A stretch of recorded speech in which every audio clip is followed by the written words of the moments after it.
We're here with Jeremy Hunter, Professor of Practice at the Drucker Graduate School of Management at the Claremont Graduate University. Jeremy's work focuses on the internal dynamics of the executive mind. Thanks for joining us. Jeremy, tell us a little bit about what you're up to nowadays. Hey, Jim, how are you?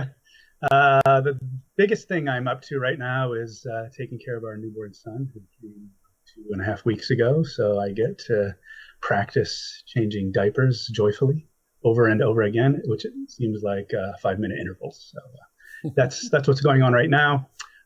This week, I just finished up a class with a law firm that I teach at, and gearing up for classes starting next month.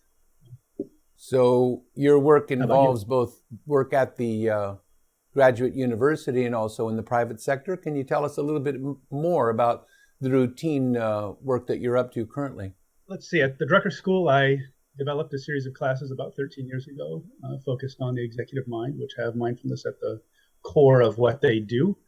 It's all about helping leaders manage themselves better to be more effective in challenging situations.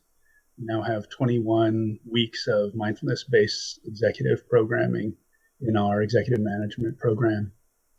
We also teach a class on managing transitions, and mindfulness is at the basis of that work.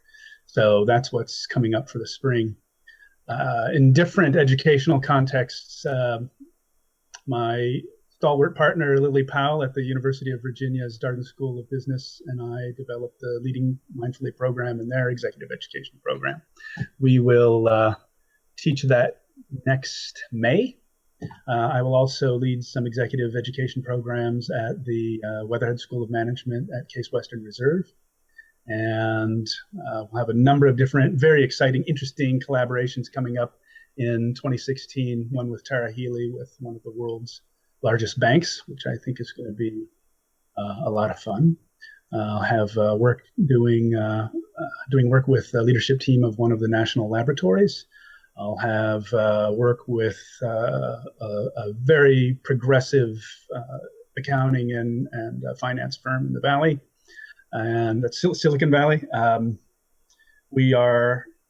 mentioned the law firm I work with, and the 2 pilot programs that we launched in the last couple of years have been such a hit that we're now going to expand that out into the firm itself. So what's interesting is that I think a lot of the germination of a lot of seeds is starting to happen, and the power of mindfulness in especially knowledge-oriented firms or firms where people primarily use their minds to make a living has proven to be a very effective tool for them.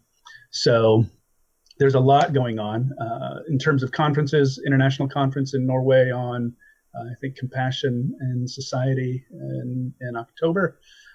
There's the International Symposium for Contemplative Studies in San Diego in November. I'll be giving a master lecture at some time. I'll probably take a nap, I hope. We'll be doing some work with partners in Japan over the summer, working with social innovators and social entrepreneurs. Since the earthquake and tsunami and nuclear incident in 2011, the social innovation and social entrepreneurship sector has really kicked into high gear. And one of the downsides of that is a lot of burnout. And how do you help the leaders of those organizations manage themselves effectively so that they're not giving so much to these very large, challenging situations that it ends up damaging them too. So I'm very excited about that project. Jeremy, that's an amazing range from a newborn, and congratulations, by the way, on your baby son, all the way to tsunami resilience work in Japan. So maybe in addition to that, with all the varied work that you're doing, can you give us an idea if there are any emerging broad themes in the field that you see coming up in 2016, things that maybe you're interested or concerned about and that you'd like our audience to hear about?